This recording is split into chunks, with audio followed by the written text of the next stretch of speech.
Hey, this is Jacob from Getz Handyman. Today I'm going to show you easy Hammock installation on a wood pergola that you have outside. So basically what we did, we put hooks in the wood in this side and in the other side, and you have those at every Home Depot that you can go and adjust it for height, lower, higher.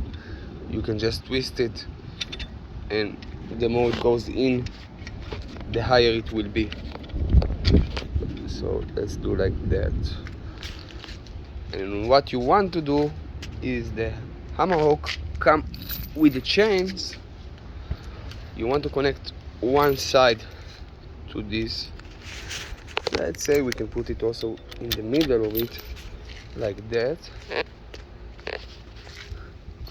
and the other side will go to the other edge. I'm going to stretch it a little bit like that, and there you go.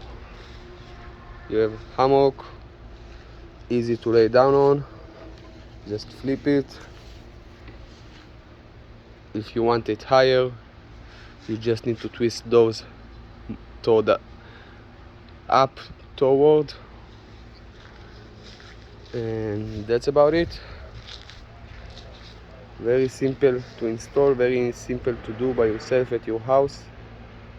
Thank you for watching that video. This is Jacob from Getz Handyman.